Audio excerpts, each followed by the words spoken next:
Welcome to the Asure-ology Show, a growth hacker's guide to human capital management with your host, Mike Vannoy. Each week, we bring you experts in human resources, employment law, accounting, benefits planning, and more to build productive organizations. You'll gain practical guidance for your business. You'll be alerted to the latest news and mega trends that impact small and mid-sized companies. We'll give you the hands-on information you need to stay compliant with ever-changing employment laws, the strategies you need to win the war for talent, and much more, so you can focus on what you do best, growing your business. Enjoy the show.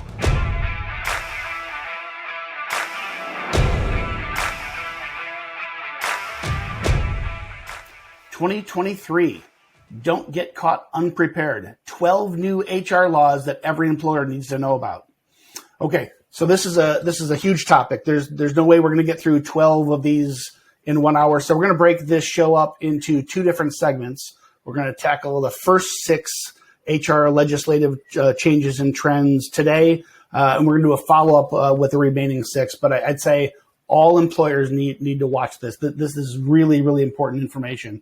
And if you're a regular watcher of the show, you know my guest, Mary Simmons, the perfect person to help unpack this information. If you don't, Mary is the Vice President of HR Consulting here at Asure.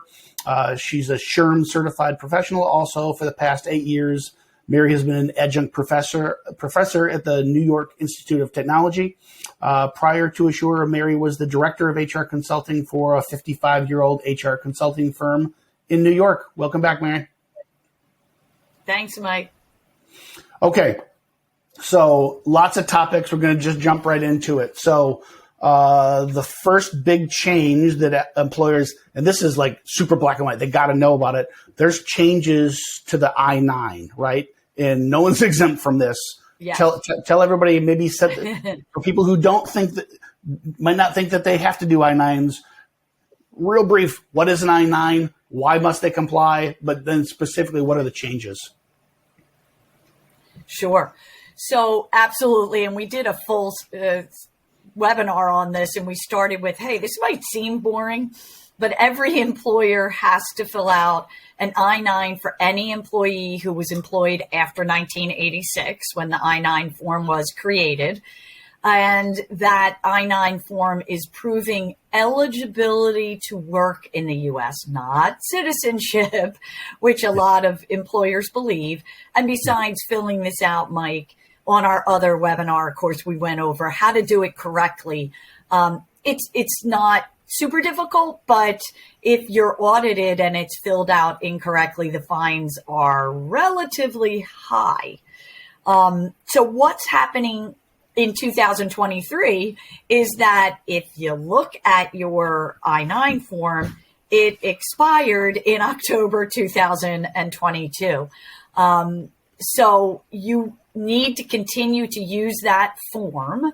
And you might want to make a note someplace to yourself that when you go back to audit 5 years from now, your I-9s, that if it looks like you were using an expired form, you were, but the government didn't provide you with a new one. So that's a big deal, that you need to keep using an expired form because that's all you have to use. And they are saying, ICE, who governs the I-9s, is saying that they will be creating a new form and, more importantly, a new process, because they're listening to the employers, because we have so many remote employees. Yeah. Number one, they extended some of the flexibility for verifying your I-9 until July 31st of this year. But they are proposing that there may be some of those flexibilities as a permanent rule going forward when they bring out this new form, which if those of you who remember, the I-9 form was 1 page, then it went to 2 pages. One of the changes they're saying is it hopefully will be back to 1 page. Yet to be seen though, Mike. Beyond just cosmetics, going from 2 pages to 1, possibly, and conceptually including providing for remote virtual workers. Do you have any insight into what the specific change is going to be? Like, is it how I can now electronically provide verification versus I got to come in with my driver's license or my verification documentation? What insight? I mean, those are, at this point, those are all guesses. The only thing that they're really saying, and they open it up for a comment period, right, for employers to add comments. And SHRM, of course, the Society of Human Resource Management, tends to be pretty loud on that, and I'm pretty involved with them. Yeah. So definitely the things that I've already stated are things that you probably will see. But at this point, we're just guessing. More flexibility, one page, easier to complete, because right now, any empty category, you're supposed to put NA for not applicable if you're not putting something in there like middle name. If you don't put a middle name, you're really right now on the current form supposed to put NA, and they're thinking of changing that. So right now, those are some of the things that they're talking about. But of course, everything that we say right now is a guess. Got it. Until that form comes out. So what we do know is, and this, Homeland Security is the governing body here, right? For I-9? Yes. Yeah. So Homeland Security has come out and said there's going to be changes to I-9. They've signaled that these are the categories of the changes. Until we have it in our hands, we just don't know the specifics. But our guidance to employers is there's very few things in your business from an HR perspective more important than an I-9. That's just a drop-dead business requirement that you can get a lot of hot water for not doing it right. So be on the lookout. That's right. These changes are coming in 2023, right? 100%. And, you and I will be doing a webinar in a very near future on E-Verify, which has a lot to do, is how the government has set up a portal for you to verify your I-9s on E-Verify. I encourage everybody to look for that webinar because I think E-Verify can help employers make those I-9s process just a little bit easier. Yeah. Okay. So more to come on number that. 2. Anything else on I-9s that our audience needs to understand, do you think, for right now? No. Okay. I don't think so. So topic number 2, and we've hit on this before, but I want to maybe go a little deeper. Unions are on the rise, right? So what is it that employers need to understand about this? I'd say there's maybe a mega trend, but there's also that they need to be aware of. But this isn't just conceptual. There's legal stuff that's actually happening around unions, and employers need to understand this. What are these changes? 100%. So first, just to give some statistics, election petitions were up 58% in 2021. And in 2022, they didn't have the stats yet, but it's even higher than 58%. I've never seen those numbers that high in my 30 some odd years in human resources. So it's really high, and you're seeing some, I think, unusual businesses unionizing, right? Grocery workers, retail workers. But beyond that, Mike, you may be listening to this and saying, well, my workers will never unionize. And that might be so. First of all, you want to take some preemptive actions. We're always talking about what can you do for your employees? How can you keep your employees, right? Keeping your employees happy, staying on the cutting edge of what your competitors are offering for benefits, and trying to really look at your population and customizing the benefits and your offerings. Should you be offering more days off, or should you pay more towards their medical benefits, right? That's going to be different depending on the population that you currently have. But if your employees are happy and engaged and you are meeting, those requirements and being competitive, you're much less likely for your employees to want to unionize. So be preemptive when it comes to, preventing that union coming in. But the other thing that I want to say is there are a lot of laws around what you should and should not, or can and cannot do when a union is starting to form in your organization. And Amazon and Starbucks really got into some hot water, Mike, because they were going about interfering, right? And look, that's a really big word, right? Well, how did I interfere, right?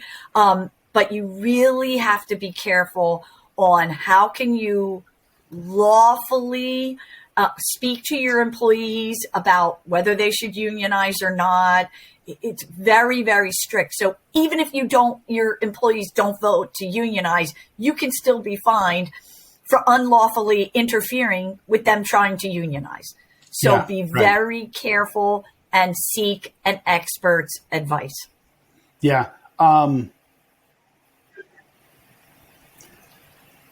There's a lot here. There's a ton. And here's my fear, that I fear that too many people could hear this topic and think, oh, doesn't apply to me, right? The problem is, and this is not political. This is, I promise it's not. It doesn't matter if you're Republican, Democrat. It is very, very clear the continuum of the legal structure of our country is slowly over time protecting employee rights more. We are not taking a position we're pro or anti-union here. We're not. We're just observing and sharing the information, right? But I think what you said is just so important. We understand why employers would want to have less friction between them and their employees to negotiate directly with employees and not want to have to deal with union. I get that. Also understand why employees want to have protection and a voice, right? We get that too. I think the best advice we could probably give here is, A, be aware of the legal changes. If these things start happening in your organization, you cannot interfere, and there is a legal process that you must go through. And then number two, the best way to be proactive is if your employees feel heard and they feel like they're part of the decision-making process, they'll take tough news if they feel like there's transparency and honesty and they're part of the solution. It's when they feel excluded and feel like decisions are made that benefit, say, the business and not them in the perceived dark, smoky room. That's when you start getting in trouble. So the very best thing you could possibly do as an employer is to just establish high trust, highly communicative relationships with your employees. And 100%, 100%. Yeah. We try to encourage our employers to do employee surveys as often as possible. You got to take the temperature of the happiness of your employees. And that's, I'm oversimplifying that for sure, but everybody can recognize that a happy, engaged workforce is a more productive workforce. You know, that mood, that culture is infused towards your clients, right? So if your employees aren't happy, they're not being happy towards your clients, and that's, never going to be good for you. So, in every aspect, and we talk about it all the time, look at your employee population, ask them, are they happy? What would they like? You might not be able to do everything they want. You're not giving them a 20% increase, but it's worthwhile asking them. And then you need to honestly get back to them. Here's the feedback we got. Here are the things we can make changes on. These things we can't right now, but going forward, we still want to hear from you. Communication, transparency is always going to be more beneficial for the employer and the employees. Yeah, very good. Anything else on unions before we move to number 3? No, I think number 3 is sort of tied to that employee happiness. Yeah. So an unstable economy increases turnover in an unstable economy. So this one isn't quote unquote a legal change in the HR world, but clearly, I mean, you look at the tech Silicon Valley layoffs that are happening right now. You watch YouTube and you might reasonably think the economy is about to go into free fall. What I would say is whether we're going to have recession, not recession, layoffs, not layoffs, there is just this sea of change and sea of uncertainty in the economy and HR laws, supply demand curves of the workforce. In this, it's the instability that impacts turnover. So what is your guidance here, Mary? Yeah, so of course, inflation, today there was a big announcement that inflation is down, which is good, but it's still trending higher than the average raises. So, some of the studies, asking employers what do they think they're going to be giving for raises next year, the average is about 4%, which is still less than inflation. So last year, inflation was around 7%. Again, it's dropping. I think the statistics this morning were around 5.6.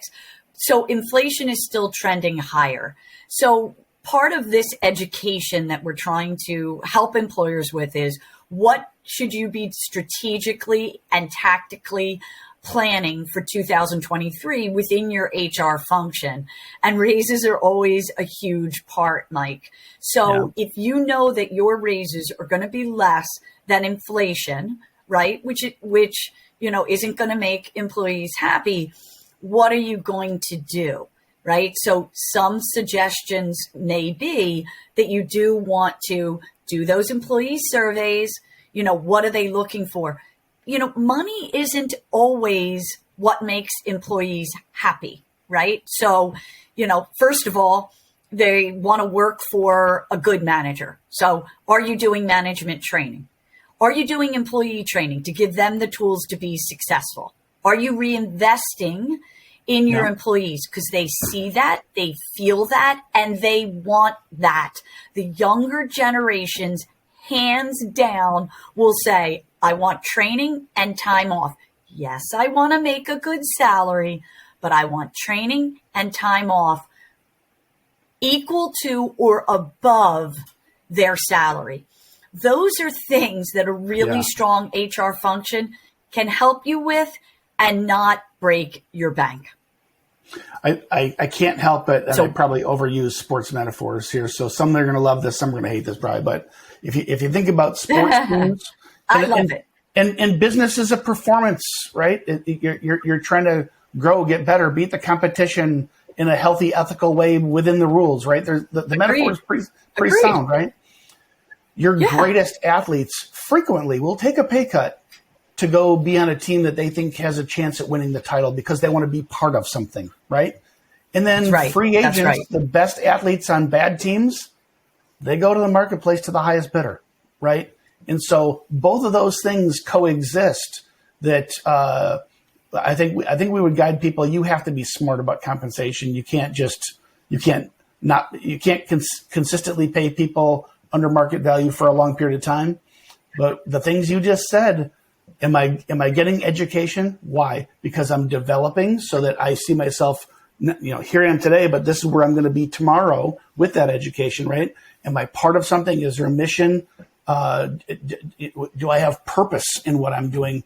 Those things, they do matter more than comp in and of itself, but it's all part of the complex part of the equation. And that's across generations, right? So we had an employer that had a high turnover rate, and they were like, oh, I guess I just have to pay more money. And I said, now, wait a minute. Let's approach this strategically. Number one, let's start doing exit interviews. You're assuming they're leaving for money because you pay less than market because we did salary benchmarking and that showed that information, right? But let's not make assumptions. That is never a smart thing to do. Right. So we started doing exit interviews. Lo and behold, there was one manager. It wasn't a big organization, Mike. They had like 30 employees, but there was one manager on the manufacturing floor who, when it came to, working with me, he sounded pretty good. When he working with the owner, he sounded pretty good, but he wasn't talking to the employees respectfully, professionally, right? And so my question to the employer is, when's the last time you did management training? When's the last time you did executive coaching with somebody that you hear there's a problem with? And they're like, and the answer is never, right? So relatively easy fix, right? So those things take time, right? And we can't expect our managers to treat our employees properly if we don't train them and give them expectations, right? We can't, wave a magic wand and go, Mike, you're a manager now. You did really good, on the assembly line.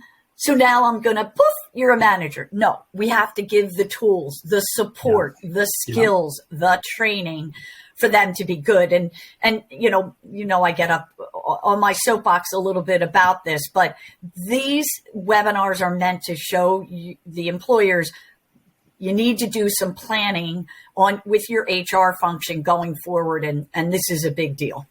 Yeah. All right. The next one. Some things that you can do. Previously controversial, maybe still controversial, marijuana legalization, right? I remember being a young manager 20 some years ago. I didn't follow HR's process that I delivered a job offer. I had the guy start on site, and I didn't sequence the drug testing in time. He failed his drug test for marijuana. This is over 20 years ago, and I had to let him go. The world has changed dramatically here. Some places it's actually illegal to do that. The legalization of marijuana at state versus federal. I think this is lots of opinions, but this is legally a complex issue for employers. So again, we're not taking any pro or con opinions here. What are the facts that employers need to understand around marijuana in drug testing, employment, et cetera? And when I start this topic with the employers that we support, they get very confused, right? Because it is confusing. It's different in a lot of different states. It's still illegal federally, right? So it is confusing.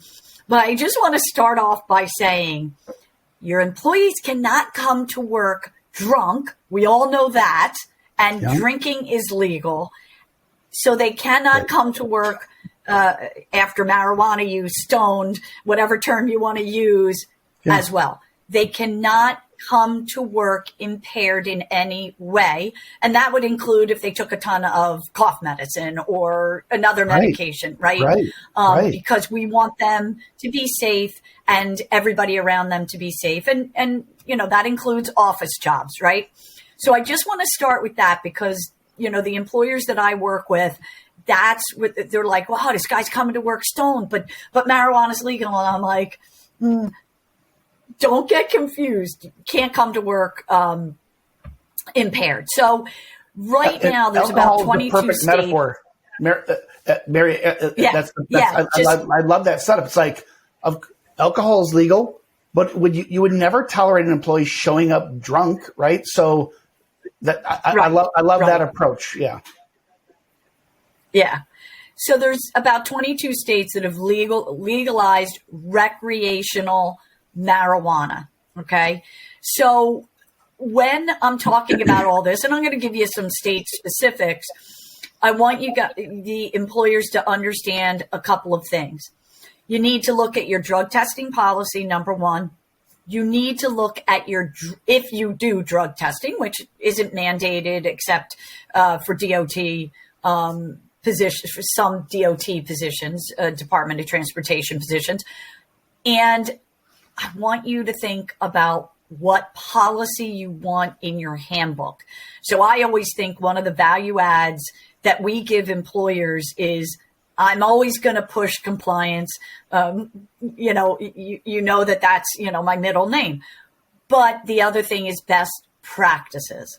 What are the best practices, right? If you find, like one of my employers, that some of the workers at lunchtime were going out in the parking lot and smoking pot, that might be a policy that we might want to add to the handbook. And because if they were standing out there, just to give the analogy, and doing shots of tequila, we all know that wouldn't be a good practice as well, right? So one of the things that some of the states are adding is lawful off-duty conduct. So let me explain what that means.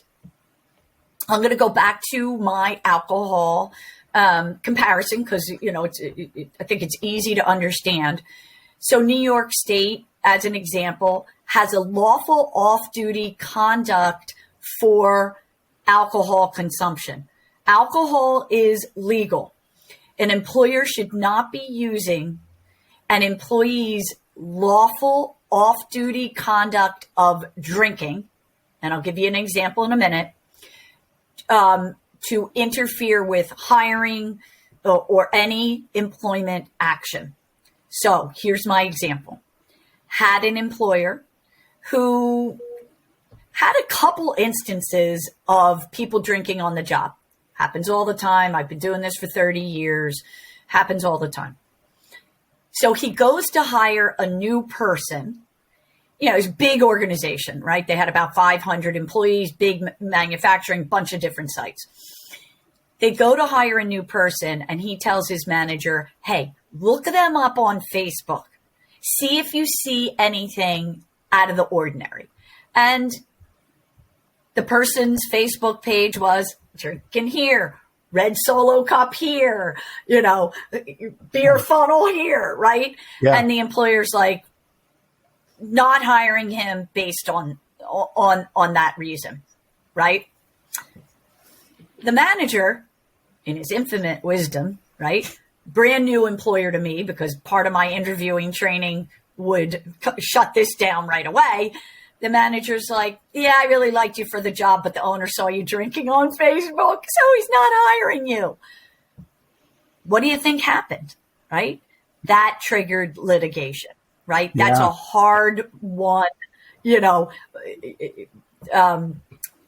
something that the employer, didn't want to learn the hard way, right? Yeah. So now some of the states where marijuana is legal are saying the same thing. So, you might say, well, Mary, we don't look at social media when we're hiring an employee, right? But the person may offer that information, again, in interviewing training, I'm going to steer you away from questions like, well, what do you like to do on the weekends? Because it has nothing to do with how well their skills are aligned to the position you have. But some managers may ask that, and the employee might say, really like to get stoned and play video games because it's legal, in that particular state. Yeah. So there's many states that are coming up with those types of laws. And there, is also some legislation with President Biden to review the classification of marijuana as a Schedule I drug, which, right. Not here to go into details on that, but there probably will be changes coming forward. Yeah. On a federal level. Yeah, again, this is not a political topic because whether you're for or against or which administration, which color party, doesn't matter. The sea change is clear, right? States are moving this direction. Society's moving this direction. So the thing I always kind of back into is whenever you have, if an employer is afraid of a union, they're afraid of what do I do around marijuana? The more you can ground yourself in great job descriptions where you identify the competencies required to fulfill jobs. 100%. That way you're hiring based on these competencies. It helps to remove so much this gray speculative area, right? And that way your whole performance management process, your compensation process, is all tied to these competencies that are backed into job descriptions. And it just helps to kind of remove some of the mystery here.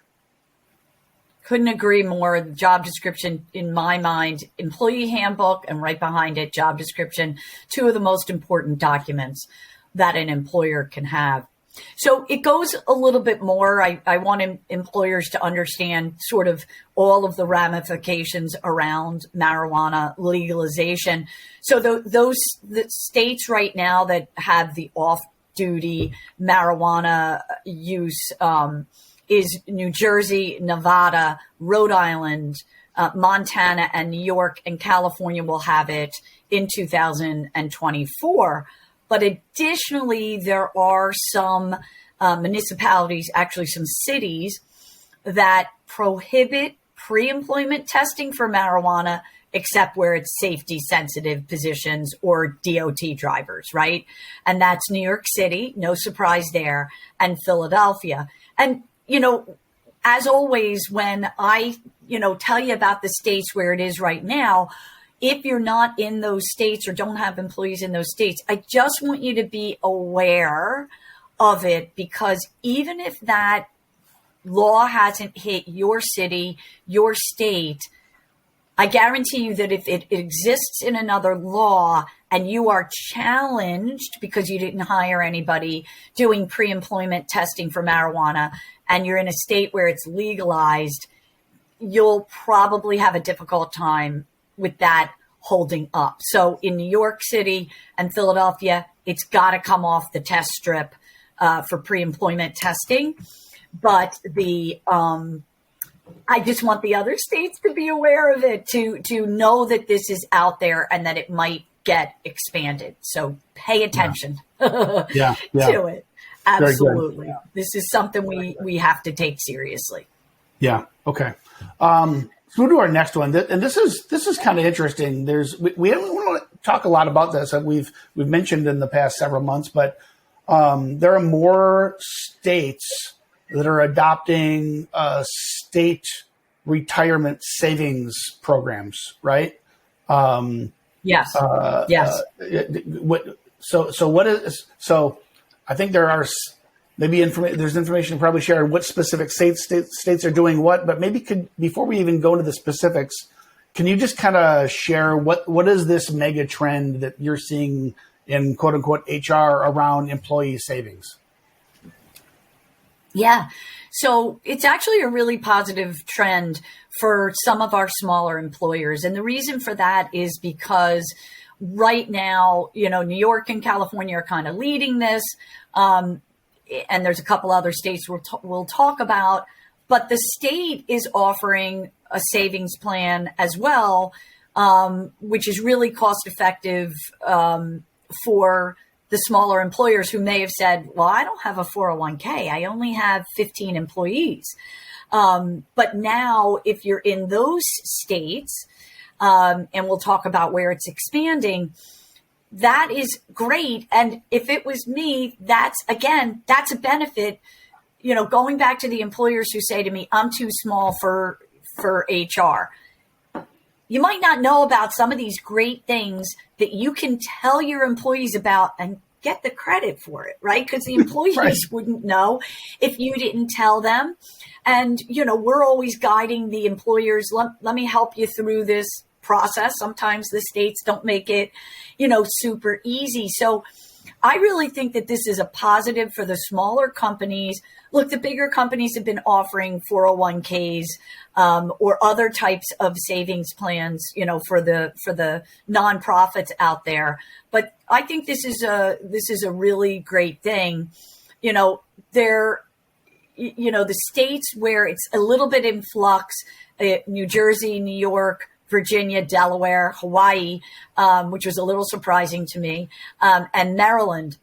California has it in effect right now for 5 or more employees, and they're changing it to 1+ employees in 2025. So that's a big deal. That means that pretty much any employer, right? Because you wouldn't be an employer if you didn't have 1 or more employees. Yeah. You have to either provide your own savings plan, i.e. a 401k, et cetera, or have your employees enroll in the California state plan. Again, Mary, I think that's really good news for small employers. Can you just talk about how that works? So we're not talking about, historically, you think about 401ks as private money, right? And you think about Social Security as mandated, right? So Social Security, it's auto deduct, it's a tax, it comes out of the payroll, employer and employee to fund, retirement, right? Or a portion of retirement. 401k has always been the private sector. So there's been this heated debate for, call it 50 years, right.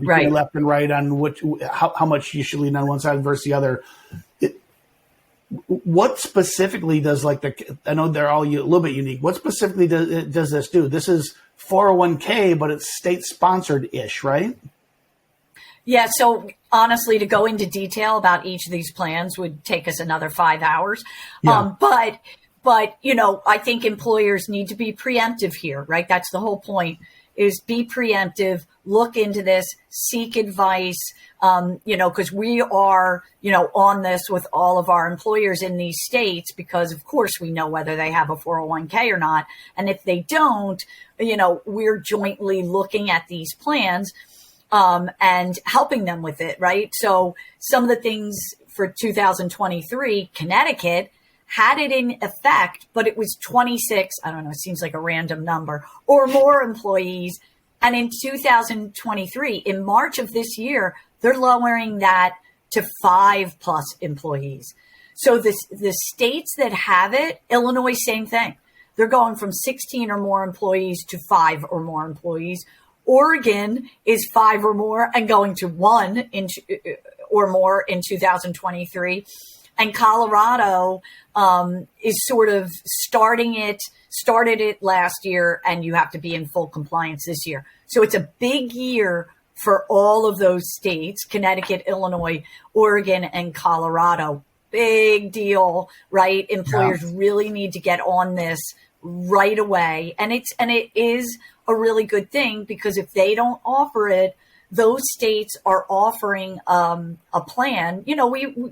Everybody always talks about, is Social Security going to be enough in the future? And I think the consensus here is no. And that's why the trend is, I believe, again, this is just conjecture. That's why the movement towards these. And I'll even go one step further in that the Federal Secure 2.0 Act was passed by Congress at the end of last year, around the holidays. And Biden's supposed to sign it quickly. And that will have even bigger federal implications on retirement benefits. So much more to come on this.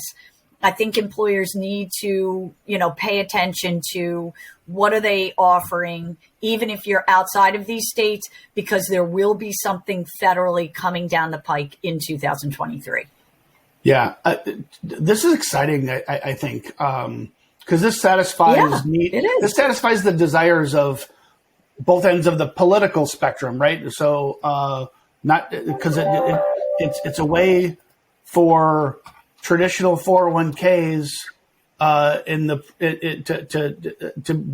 if you're a small business, let me back up. If you're a big business, you offer retirement plans, right? Whether it's an old school pension or 401k. Right. If you don't, you're not going to be competitive in the marketplace.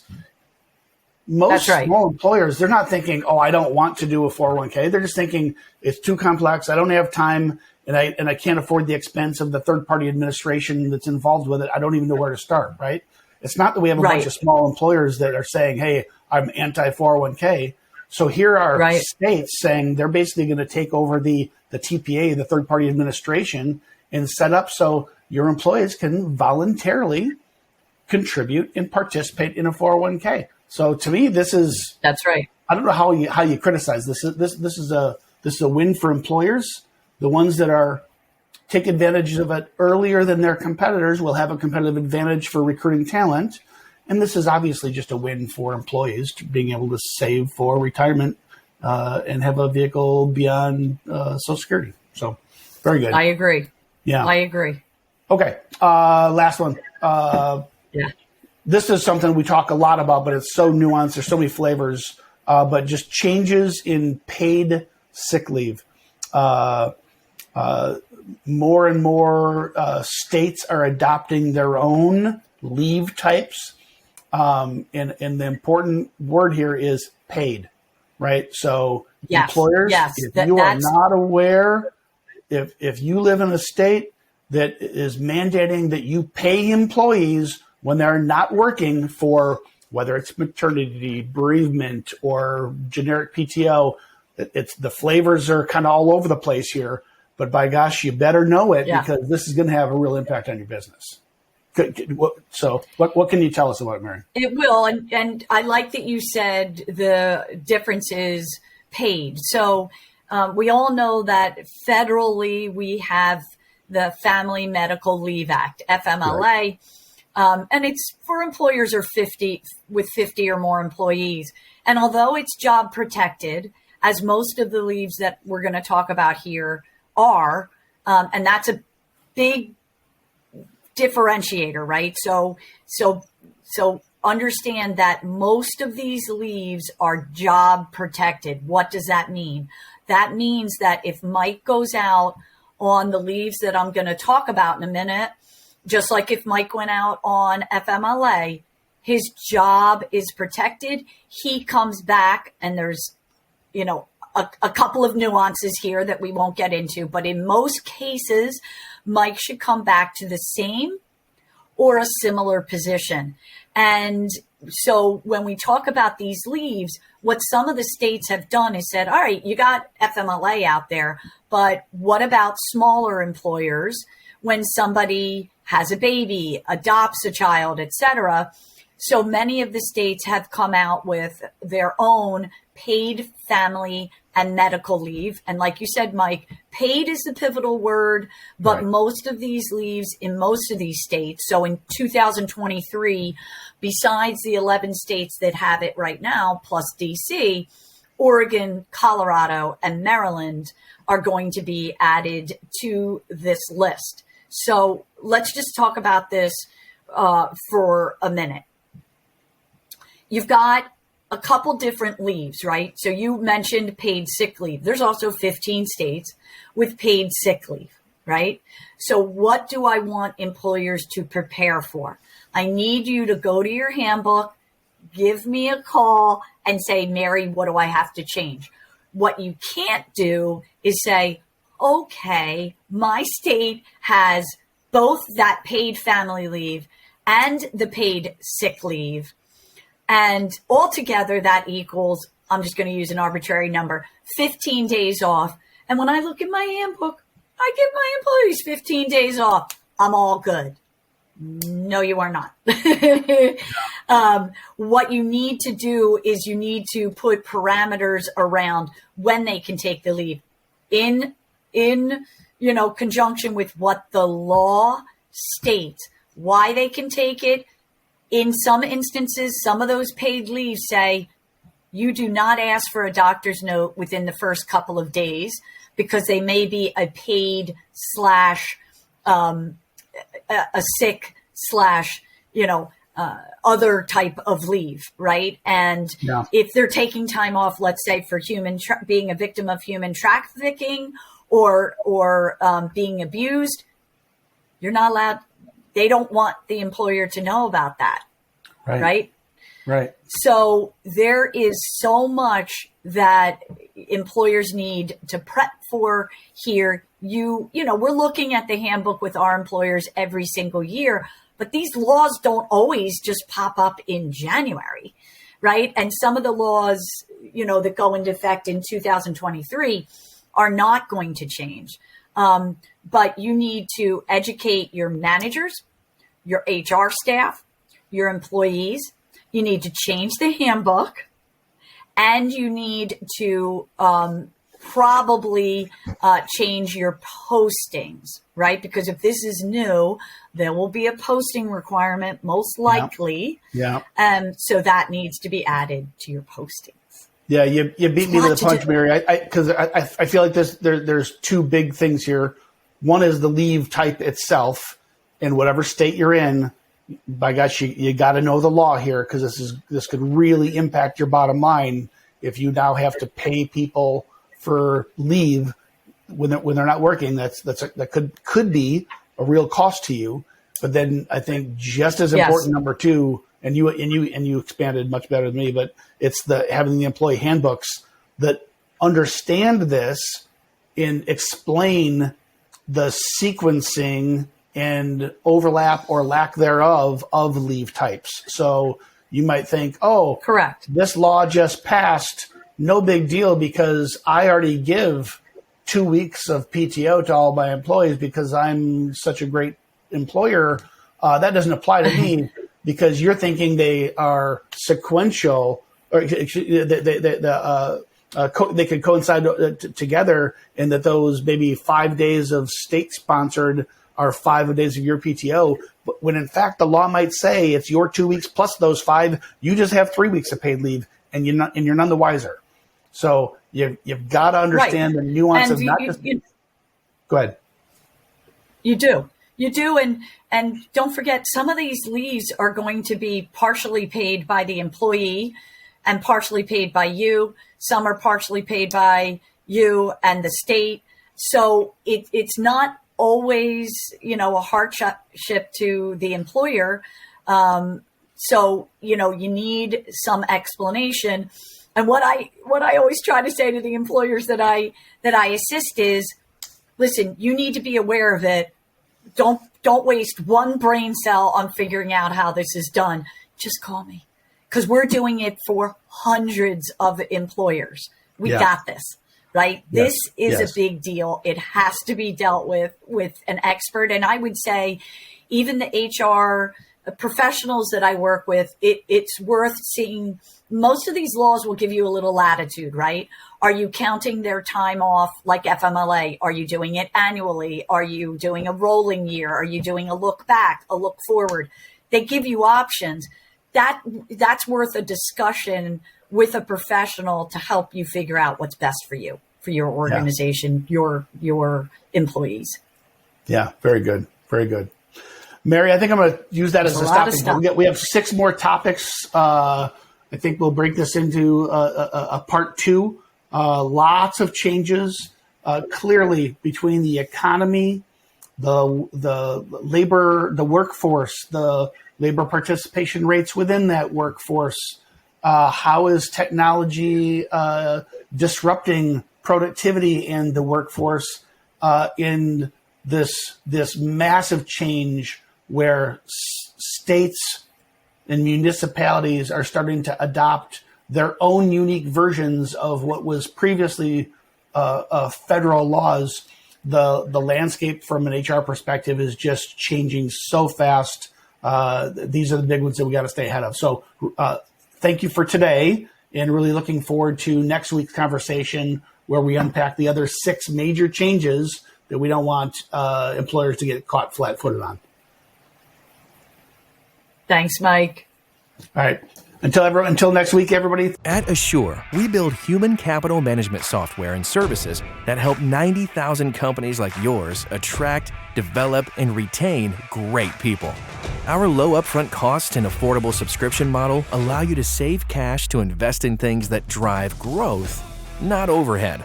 To learn more about how Asure can help you claim up to $26,000 per employee with the Employee Retention Tax Credit, automate your payroll, and build productive teams that are compliant with ever-changing HR laws, visit AsureSoftware.com.